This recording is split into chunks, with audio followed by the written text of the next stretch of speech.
we have Michelle Wild here today. She is going to be presenting on stress less practical strategies to navigate holiday overwhelm after brain injury. And she's a retired professional in Coastline Community College's acquired brain injury program, where she spent more than 35 years helping individuals living with brain injury learn to use strategies to gain greater independence. And knowing that many individuals with brain injury continue to struggle after medical discharge, Michelle founded Brain Education Strategies and Technology, also known as BEST, to extend her unique experience and expertise to a wider audience. And so today she will be guiding us through these practical strategies during the holiday season. All right, Michelle, I'll pass it on to you. Awesome. Thank you. Well, welcome everyone, and thank you for joining us. I'm going to share my screen, I think. Um, so we'll do that. And I think, Holly, you have to stop sharing yours and then I'll share mine.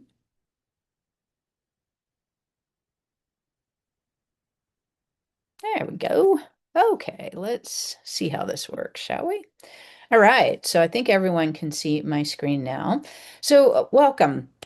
As Molly said, I am Michelle, and my whole career has been working directly with individuals living with brain injury. So I started many, many years ago at a community college in California called Coastline College. Coastline has a very unique brain injury program within the community college environment. I worked there for almost 40 years, recently retired. And while I was still working there, I founded BEST because I wanted to be able to share some of those practical strategies and some of my experience with people beyond just sort of the Southern California area, which is where Coastline is located. So today we're going to talk about a few different things, actually. We're going to talk about stress and the what happens during the craziness of the holidays, regardless of what holiday you might be celebrating. It could be Christmas, could be Hanukkah, it could be some other holiday. There's a lot of stress that is involved with that. So I wanted to start today by talking a little bit about stress itself. Then we're going to move on to fatigue and, in particular, neuro-fatigue. We're going to talk just a little bit about that. And then as we get towards, I don't know, halfway through or so, we're going to start talking about specific strategies that you might be able to try for the holiday season. Now, I want you to understand that, of course, this is not all the possible strategies out there. There's literally thousands and thousands and thousands of strategies that you could use. So I'm just pulling a few out and focusing on those. I cannot see the chat, so I guess I can a little bit. But if you have questions, please let Molly know and she can interrupt. We were talking about this, and I think it's better to have the question sort of within the context of where we are in the presentation. Okay. So we're going to start with the concept of stress. And just for this, even though I can't see, for the sake of this, in the chat, do you feel stressed at this time of the year? I mean, I'm sure people feel stressed a lot anyways, and we're going to talk about that. But it seems like the end of the year tends to be more stressful for people.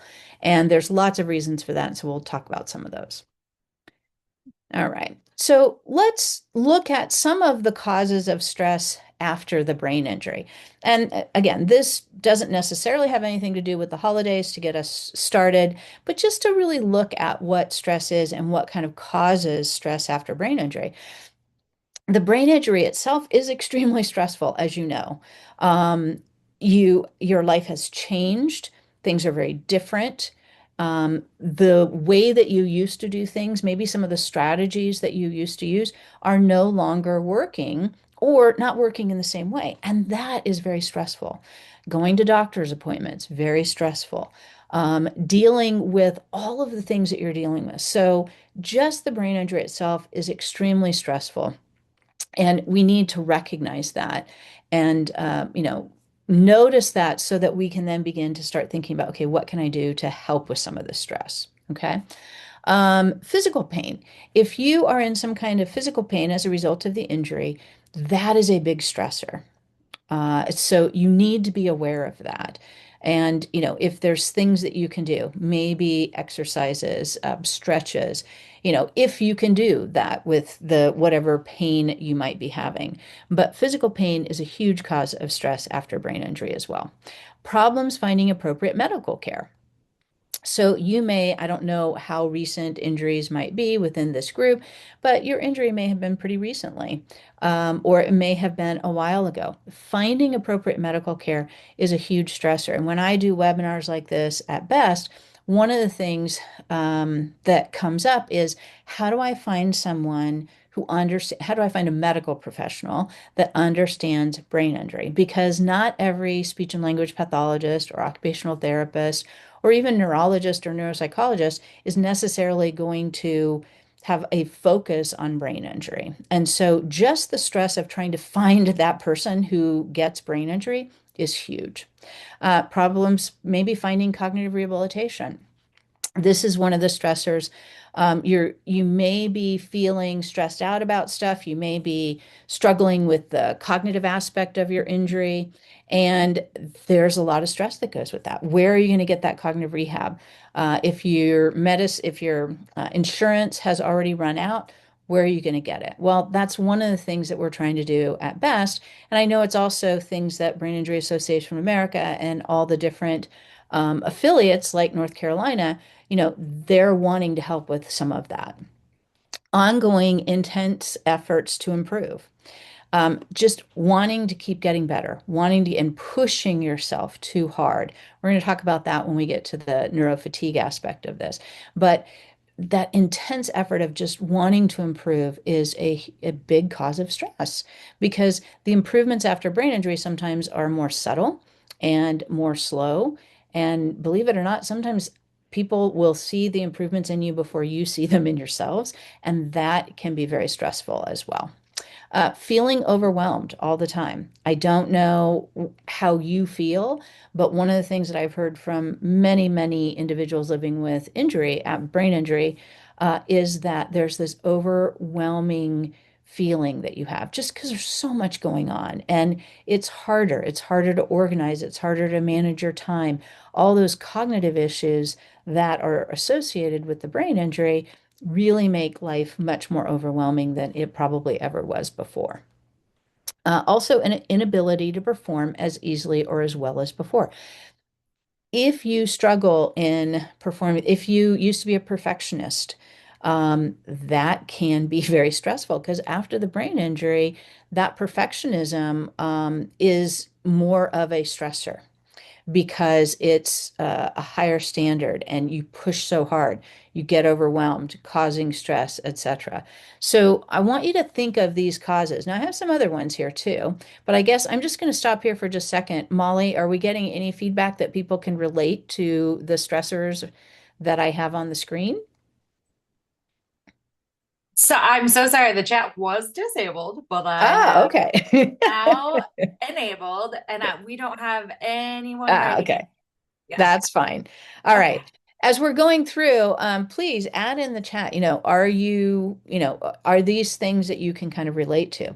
This is also something, if you're on the webinar and you're not living with a brain injury or survivor, but you're a practitioner or, community service person, these are stressors that the individuals you're working with are under a lot. And so it's not just important for the individual with the brain injury to understand these stressors, it's important for professionals to understand these stressors as well as family members to understand these stressors. So hopefully this will be helpful. Also, there's this ongoing fear of making mistakes. This is a very common thing that I hear from the individuals that I work with and best. They might make a mistake and then they feel like that everyone's going to notice that mistake because they have a brain injury.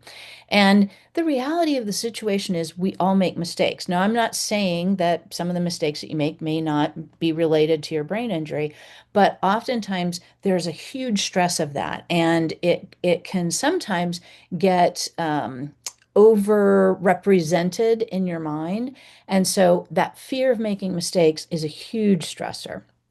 There's cognitive challenges, of course, that often come with brain injury, such as time management issues, the ability to be on time, the ability to sort of relate to or understand the passage of time. So you may always be late. That's a stressor. That's a stressor for you because you're late. That's a stressor for those around you. And it can just get very overwhelming.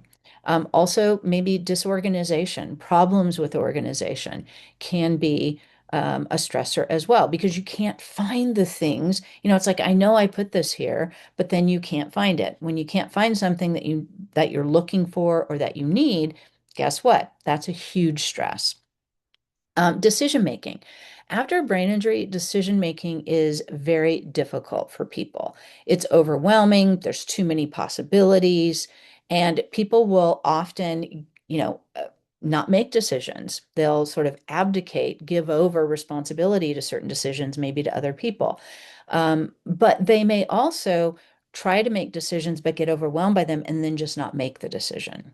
And I've always told my students, when you don't make a decision, it's a decision, right? The consequence is still going to be there. And so decision making is one of those things as well. A huge cause of stress is losing your job, the fear of losing your job, um, not knowing when you're going to go back to work is a huge stressor. Not knowing if you're going to go back to work is a huge stressor. And then also that loss of self and identity. That is a major stressor. I'm not going to go into all the aspects of that, but for those of you that are here, I'm sure that that you can relate to that loss of self and identity and what a stressor that is for you. Now, a lot of these stressors that we're talking about are sort of invisible stressors, like people around you aren't going to see some of this stuff. And so that makes it that much harder as well. Some additional ones, maybe loss of friends and colleagues, changes in family dynamics, the ongoing or continuing expectations of others, changes in how people treat you, financial stress, emotional dysregulation, and post-traumatic stress. So these are all stressors. The reason, I mean, I'm not trying to stress you out by seeing all of these. I really want to validate the stress that you are probably experiencing by recognizing it, acknowledging it, and sharing with you that these are things that happen after brain injury. These are the kinds of stressors that you may experience or are experiencing, and that it's important, just to know that people do understand that and that these are legitimate stressors. Okay. Molly, any comments in the chat about that? People relating or? Yeah, we had a couple. Kristen said the information being shared is very relevant and clear. Good. Laura said, yes, I see many of these with my clients. Hmm. And as you said, it's hard for families to understand too. Yeah, And Anne Marie said, I'm an OT serving in the BI community. I often find it's helpful to help folks identify and set realistic expectations for themselves. The CEO, in quotes, part of the brain of Hmm. our brain can't function optimally if we're stressed. Absolutely. Yeah. And so a lot of those cognitive things that you may be dealing with or that your clients may be dealing with, that poor time management, poor organization, all those things, those are direct stressors. But what happens is that gets so overwhelming for people, right? It gets to the point where the stress causes those cognitive skills to get even worse, right? They struggle more with those cognitive skills because of the stress they're under, and then they get in that negative cycle. And that is something that we really want to try and help alleviate as much as we can.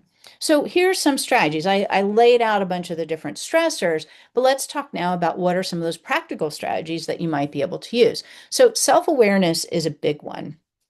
And self-awareness is sort of being aware, thinking about like, how does stress feel, right? Becoming aware of how you're feeling. Your hands start tingling or your face starts getting red. just that initial sort of self-awareness, like I'm kind of stressed out right now, is an important place to be. Because when you recognize and you're aware that you're stressed out, then you can begin to implement some strategies. But if you aren't aware of that stress, and a lot of times people aren't, they will think it's something different, then they often don't do what they can do in order to help minimize it. Another thing is to implement self-regulation. Now, I talk about there's an emotional self-regulation, and then there's something that I call the cognitive self-regulation. I really focus on the cognitive self-regulation. And one way to decrease stress with the cognitive self-regulation is to follow sort of the three-phase aspect of self-regulation. You plan. You ask yourself, what's my purpose? You ask yourself, what do I already know about this situation? You'll be amazed at how much less stressful it is when you have thought about, okay, I'm going out to lunch with someone or whatever the case might be. I'm going to a holiday event. Who's going to be there? How many people are going to be there? Ask yourself that question. What do I already know about this thing? And by doing that, it helps you establish a plan for how you're going to go about getting through that particular experience. And then the second phase of self-regulation is really monitoring. So while you're at, let's say, that holiday event, being aware, how am I feeling? Am I doing okay? Should I, oh, I'm starting to feel a little bit stressed. Okay, I have some strategies that I can use. And we're going to talk about, again, what those strategies are. But you set your plan for what strategies you may use in a particular situation. When you recognize that you're struggling, then you implement that plan. Okay, so the third stage of self-regulation is really the evaluation stage. And evaluation is when, you're done with the event, you're back at home, and you're sort of sitting there and relaxing. You take a few moments to think about, like, how did that go? What did I learn from this experience? That new information will then go into the next time that you go to a different holiday event, and you can begin to learn more about yourself, what stresses you out, and the plans and the strategies in order to, again, try to minimize stress as much as possible. You can reassess or change a work situation. So there may be a situation where you, in terms of working, of course, reassess, like, what do I know about myself? And then what kind of working am I going to be doing that is going to be within sort of those limits that someone mentioned in the chat? Like, be realistic about where you can start. I always tell people to scale up, don't scale back. And so, one thing in terms of, let's just say, returning to work, scale up. Start with, at home, doing things that are kind of work related, or at least practicing the skills that you might need at work. Do that at home and then scale up a little bit and then keep scaling. That scaling process can be very, very helpful when you're talking about returning to work. The scaling process can also be helpful in a lot of different ways. So, for instance, for the holidays, again, I have some more strategies later on, but for the holidays, you know, don't go to the place that is the most overwhelming. Don't go to a Costco or don't go to, a big box store. Try to identify stores that are more local that you may go to. And you may buy stuff online as well, but those are the kinds of things that you want to be thinking about. Okay, shed tasks and responsibilities. This is hard. In fact, it's a strategy, but it's also a potential stressor. So basically, what this is saying is, looking at what you're doing and identifying, what can I delegate, let's say? What kinds of things can someone else do? Maybe you barter with someone. I have a story of an individual that had a brain injury and a physical issue. And she and her husband lived together, and she would get up, and her husband would make breakfast, and she would make the bed. And making the bed was so overwhelming for her physically and emotionally and cognitively and all that, that she would often have breakfast with her husband and then go back to bed, even having already made the bed, she'd go back to bed because she was so exhausted and so overwhelmed, etc. And so we had her switch the responsibilities with her husband. She started making, toast and juice and whatever for breakfast, and her husband started making the bed, and it made a huge difference. So sometimes you just gotta have to think outside of that box for strategies. Obviously, take breaks. Um, I don't know about you, but I do know in my work with individuals with brain injuries, having them take breaks is not always an easy task. Because they want to keep moving. They want to make sure that they get something done. They don't want to forget where they were, and so they just keep pushing through, so to speak. Pushing through is not a great strategy. It causes even more stress because the more you are pushing yourself, the more stress you're going to feel, and then the more fatigued you're going to be. And then guess what happens when you start having fatigue? You start making mistakes. Now the stress just keeps building. So it's really important for individuals to take breaks. What you do on that break is also very important. I always encourage individuals to brainstorm all sorts of different break activities that they could do. Maybe go for a walk, take the dog with you, have a soda, whatever the case might be. Each one of those is going to be very different. I'll give you an example. Uh, if I go for a walk by myself, it is a very different experience than when I go for a walk with my dog. Okay. So the dog, I go slower and he sniffs and he stops, and that kind of stresses me out. So if I'm already stressed out, taking the dog for a walk with me is not going to be the best strategy. And this goes back to sort of that awareness, that self-regulation. What do I already know about these experiences? Those questions are going to be very helpful in order to help you make better decisions about strategies to use, breaks to take, etc. You might want to slow down if you can. Some people living with brain injury are going to go, I'm already going slow enough. Okay, understood. If that is the case, then slowing down is not a good strategy for you. But being more, trying to optimize what you're doing may be more of a strategy. Okay. And then break tasks down. One of the things that we said that's stressful is being overwhelmed.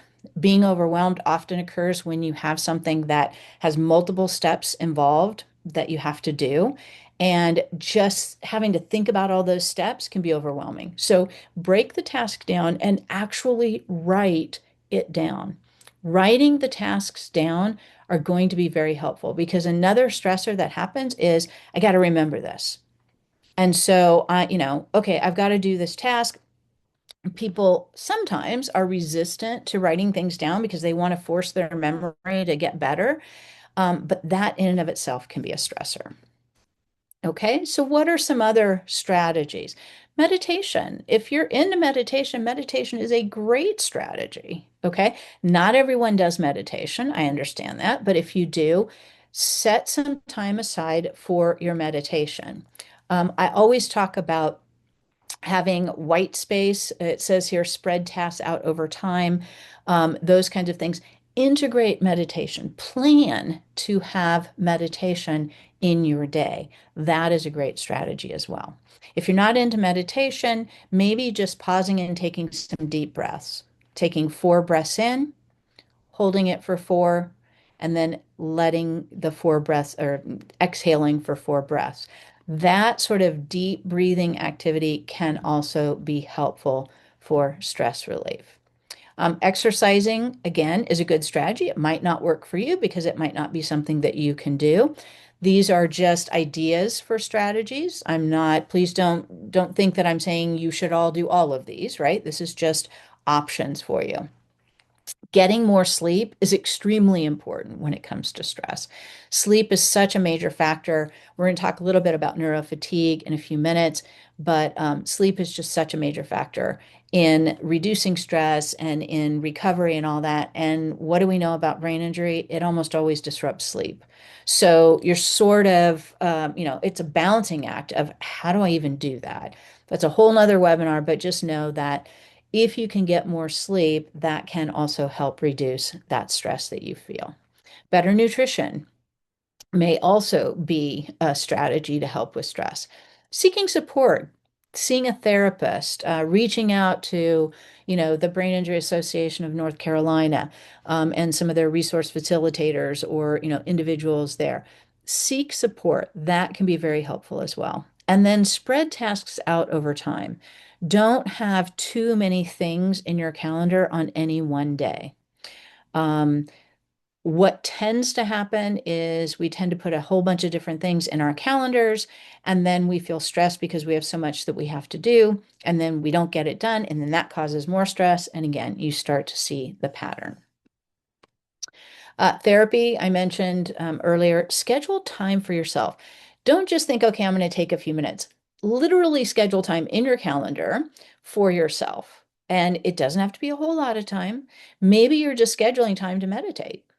Maybe you're just scheduling time to, whatever the case might be. But you are important. And what most of us don't do is take care of ourselves. We tend to want to take care of everyone else. We want to focus on different things. Schedule time for yourself. And that may just be sitting down, closing your eyes, and relaxing. That might be reading a book. That can be a lot of different things. I mentioned earlier, incorporating white space into your schedule. Don't have things back to back to back to back. That is going to cause a lot of stress. If you're going out for the holidays and you have different events that are coming up, I was talking to someone the other day and she said, there's so many things that are starting to happen because of the holidays. And she's like, I have 4 things on this day and 3 things on that day. You have to be very careful about that. I understand that you may want to participate in a bunch of different things for the holidays, but you want to make sure that you schedule time for yourself. You want to make sure that you schedule that white space, meaning there's time between events in a particular day. If there aren't time between events, it's just going to automatically cause lots of stress and fatigue, etc. Take time to prepare. We talked about planning. And to the extent you can, reduce your exposure to stressful situations and to people. Okay. To the extent you can, because I know sometimes that's not possible. But if you're going to a family gathering and there's a bunch of people there, um, don't avoid necessarily the people that may be more stressful for you, but also don't put yourself in a situation where you're right next to that person for the whole event. Okay. So you want to try and reduce your exposure as appropriate to maybe stressful people and situations in your life. So we're going to move on now to neuro-fatigue. And neuro-fatigue is sort of that feeling cognitively and mentally exhausted, just completely wiped out to the point that you're not able to do what you really want to do or what you even need to do. Okay. So a lot of people experience neuro-fatigue, cognitive fatigue. It has a bunch of different names, but it's a different kind of fatigue than just being tired. Okay. There's a slide here, just a definition of cognitive reserve. And I think this is important as it relates to this concept of neurofatigue. Think of cognitive reserve as your brain's ability to improvise and find alternate ways of getting a job done. Now, if you struggle with improvising, if you struggle with mental flexibility and all that, then that's going to cause more stress. Okay. It reflects how agile your brain is in pulling in skills and capabilities to solve problems and cope with challenges. Cognitive reserve is developed by a lifetime of education and curiosity. So everyone's cognitive reserve after their brain injury is going to be just a little bit different. Some people may have more cognitive reserve. They may be able to handle more things. They may be able to improvise a little bit better. Other people may not be able to do that. And so it's an important concept for you just to be aware of. The other thing that I wanted to talk about is cognitive demand. Cognitive demand refers to the level of mental effort and resources required to perform a task. You may be working on something now, and before you could do it, no big deal, I could get it done in half an hour. After the brain injury, the cognitive demand of that task is a lot more. It might take you an hour. The cognitive demand of going shopping is going to be a lot more after your brain injury than it may have been before your brain injury. Okay. So here's Michelle, just, we actually have a couple things in the chat if you oh, want to good. take a Okay. yeah. Elizabeth had a really great comment. In working with high school students, I see the stress levels heighten during this time of year. These Hmm. strategies are vital for teens to begin to implement once they are aware of the signs of their individual stress. The Hmm. three-prong plan of self-regulation is necessary to process with teens. So step-by-step plans are not only discussed, but written down for reference. Uh, Absolutely. I agree wholeheartedly, Elizabeth. I actually have a self-regulation worksheet, which I'm happy to share with you guys if you want. But I have a self-regulation worksheet that I have people fill out because it's not enough to think through the self-regulation process in my mind. Maybe at some point in time you get proficient enough at it that you can, but it's so important to write it down because you learn so much over time about what your triggers are, etc. So thank you so much for that comment. she said, please share that worksheet. Okay. Thank you. Yeah. And then also Mallory had a question. Is there a scale or a patient reported outcome measure you use to help individuals identify how stressed they are? Oh, that's a really good question. I do not know of a particular scale. I'm sure there's some out there. I don't know the names of the different scales. I'm happy to do some, some background research and stuff. Um, and that's something that I really should know. So I appreciate the question because there's so many different things out there. And my experience is just as a point of reference that after the brain injury, sort of the identification of stress and what triggers stress and what stress feels like is often very different for people. And it's hard to sort of tease out or separate, if that makes sense, because people with brain injuries seem to be under stress just all the time for all the reasons that we mentioned earlier, which totally makes sense. But some, again, my personal experience is with some of the assessments that I've seen, they don't help tease out some of that stuff because people are just feeling overwhelmed constantly. And so, but let me see. That's a great question. And maybe Molly, you can send me a copy of the chat or something afterwards, and I can reach out to people and I'll send you what I can find. That would be great. Oh, that would be great, Michelle. Thank you. Sure. Okay. So I wanted to talk just a little bit about the energy pie, the limited model capacity, capacity. Um, this is just a quick snapshot. And the person's name here is I can never pronounce the last name, so I apologize, but it's credited to her. Pre-injury, as you can see here, you've got some cognitive demand, you've got physical demand, emotional demand, and then without a brain injury, oftentimes you have all this extra reserve, right? You have all this energy that you can pull from when you need it before the brain injury. Well, what happens after the brain injury is that that reserve gets eaten up by other things. The cognitive demand just gets tons more difficult, right? There's so much more demand on you cognitively. For some people, the physical demand is also increased. For almost everybody, the emotional demand is also increased. So now not only are you dealing with more cognitive demand, but you also have this emotional demand that a lot of times people don't even understand after the brain injury because you'll talk to people with brain injuries and they'll say, I was not really that emotional before, and now I can't even control my emotions. That emotional demand gets to be so much more. And as a result of that, guess what? Your reserve is so much less. And in some cases, your reserve may be nothing. And so you are just trying to deal with the everyday basic stuff, and you don't have that reserve to deal with anything else that gets added on. And so what happens? Something, you're plugging right away. You're doing okay at home in this very structured, very, you know, I guess structured environment. And then all of a sudden something comes in that you weren't expecting. You don't have that reserve left over, and everything falls apart. Okay, that's kind of this idea of the change in cognitive demand. So neurofatigue is way more than just being tired. It doesn't go away with rest. A lot of people say, oh, just take a nap.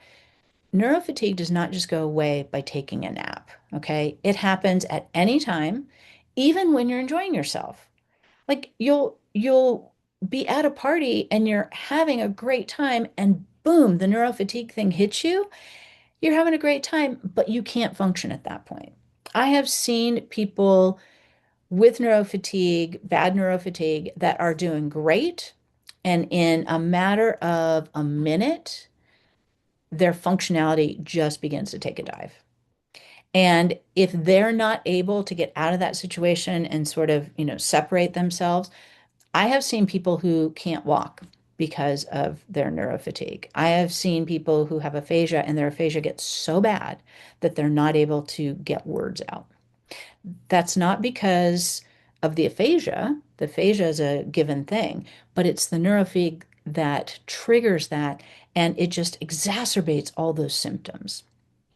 Neurofatigue can last for hours, it can even last for days. Okay, so when someone is completely wiped, having this neurofatigue thing, it's important for us as professionals, for family members to understand, and even for the survivors to understand this is probably not going to be something that's just going to, oh, I'm going to take a nap and I'm going to get over it. It can last for days. And if you ignore the signs of neurofatigue and if you keep pushing yourself, it will more likely be days, not just hours. Okay. It happens without an awareness of it occurring. What does that mean? Like I said, you're at a party, you're having a great time. And then a minute later, you can't come up with words. You're not quite sure what's going on. It can happen without the person even recognizing it. It doesn't go away even after drinking coffee or other caffeinated, people, oh, I'll have a Coke or I'll have some caffeine and that'll help. Doesn't help with neurofatigue. Okay, so what's neurofatigue's impact on you, a survivor? You're unable to complete day-to-day, simple day-to-day tasks. When you're hit that neurofatigue wall, it's really hard to do even the most basic things. You require extreme effort to complete anything. It just feels like you are dragging a ball, huge iron ball behind you. You struggle to think or even talk with others. You feel like your system has just completely shut down and you feel like you hit a wall, right? Um, a lot of times people think of this for those of us that are older, we used to watch Wile E. Coyote cartoons and all of that, right? Looney Tunes. You'd have Wile E. Coyote just go and hit a wall and then he'd sort of slide down the wall very slowly. That's how people describe neurofatigue. It's like you're going full bore, boom, it hits you, and you basically can't function. Okay, so neurofatigue is a huge thing, and it impacts, it causes more stress because you're neurofatigued, you're not able to function. Now everything else is getting farther and further away. You're getting further and further behind, and as a result of that, your stress increases. And so it's this constant negative cycle that people often seem to get themselves in. So when I say scale up, remember I said earlier, scale up, don't scale back. That is such an important thing because if you go, 80% and you hit that neurofatigue wall and you have to go back, it's going to take you a long time to sort of get back on your feet, get things going again. Now you're getting further and further behind, and the cycle continues. Okay, so let's look at some holiday strategies. So when engaging with others, holidays are a time where people, right, go to family events and all sorts of different things. Okay. So what are some strategies that either you can use or you can encourage the individuals you work with to use? Define your boundaries. And this means that you need to know yourself, right, well enough. And some of us don't, so I totally understand that. But defining your boundaries so that you can express what you are willing and or able to do. And sometimes families don't understand this. Sometimes families don't understand what happens to you, which is you're doing just fine. And then all of a sudden that neuro-fatigue hits and you're right, you're like a bump on a log, so to speak, and your families don't understand that. Okay. And so that is very stressful. When we're talking about boundaries, knowing what you and sharing with people what you are able to do, willing to do, etc.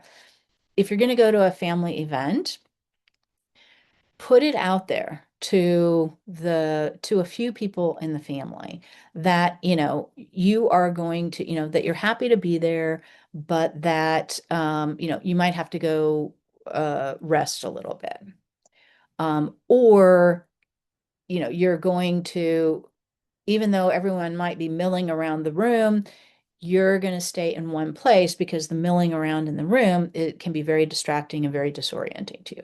You identify what those boundaries are. Boundaries could be how long you're going to stay. I'm going to come to the family event, but I need you to understand or know up front that I'm only going to stay a couple of hours or an hour or however long it might be. Okay. Another thing, and I don't remember if this is on the list or not, but another thing that I have encouraged people to do is scope out wherever it is that you're going to be for an event, scope that place out. Know where the bathroom is, know where there are smaller places, like gathering places, so that if you start to feel overwhelmed, if you are aware enough of that and you start to feel overwhelmed, you can go to one of those places. Okay. Scope out a family member or a friend, take a friend with you that understands. And when you are beginning to struggle, seek that person out. They will understand, they will know, and then that person, is there to kind of help you. Okay. Don't overcommit yourself. We talked about this earlier, that the importance of making sure that you have some space in your calendar, that you're not just having one event after another. And I don't even mean holiday events, right? It may be that you have a doctor's appointment, you have this, and then there's a holiday event that you want to go to, or you have a webinar that you want to do, and all these different things. That may be overcommitting. And I know it's hard to not do something that you want to do, but you have to understand the implication for you from a neurofatigue and a stress perspective if you push yourself too hard. Okay. Identify expectations up front. Again, identify for yourself the expectations. I'm going to go to the family holiday thing or whatever, but my expectation is that I'm only going to stay for an hour, or whatever the case might be. Uh, Identify your own expectations up front. That self-regulation thing that I mentioned earlier, really important here, because if you're going to go again to, let's say, a holiday event of some kind, or if you're going to go shopping for the holidays, whatever it might be, that self-regulation thing, what's my purpose? Know your purpose right up front. Write that purpose down, because that is what focuses you. And if you write it down and you get off track, you can go right back to what your purpose was, right? And it may sound kind of silly, but my purpose is I'm going to go somewhere to get a gift for someone. I'm going to get this one gift for this one person. That's my purpose. Well, it's very easy to go wherever you might go, Target, Walmart, Costco, whatever, to go in and get totally overwhelmed and totally distracted by all the other things. And then you may not get the thing that you went in for, but you may also have spent, you might get what you went in for, but you might have spent 2 hours there instead of the 5 minutes it would, or 10 minutes, whatever it would take to grab the thing that you need. So identify those expectations up front. Use that self-regulation thing. Here's what my purpose is. What do I already know? I know Costco is going to be absolutely crazy on the weekends. I can't go on the weekend. I know Costco, when they first open in the morning or right before they close, is a pretty good time for me to go because there's fewer people, etc. You know these things through your experiences, and you documenting these experiences so that you can learn what works and what doesn't work for you. Have options available if you aren't comfortable or get overwhelmed when dealing with others. Those options, again, might be knowing where the restroom is. I had someone who was at a church event, and she really wanted to go. It was really important to her. We had a plan. We knew, like, what do we already know? We know that the restroom's outside and down the hall and blah, blah, blah. we had a plan for her and she had to use it. She got overwhelmed and she knew what her plan was and she implemented the plan. She was able to sort of take herself out of that environment for a period of time. And then she was able to go back. And I think she stayed just a little bit longer. She excused herself, but she went and, she had a good time. Simplify the holidays by choosing to do activities that bring you joy, not just those activities that increase your stress. So try to identify, those activities that bring you joy. If it's going to a tree lighting ceremony, if you celebrate Christmas, or whatever the case might be, if that's something that's going to bring you joy, then, that's something that you may want to try to implement, but recognize what is going to bring you stress and try not to do too many of those activities. Here's some self-care strategies. Take a breather, right? Make some time for yourself. We talked about this earlier. Spend just 15 minutes a day alone without distraction. That can be helpful, right? That's your personal time. Remember, though, sometimes we need to put that in our calendar because we have so many other things going on. And especially at this time of the year, it's often about everybody else and making sure that, the kids have this and the husband and the wife and all that have the things. And you need to schedule that time for yourself. That is really important. Meditate to clear your mind and deal with the stress. Keep in touch with supportive friends and family. Know who your support system is and keep in touch with those individuals.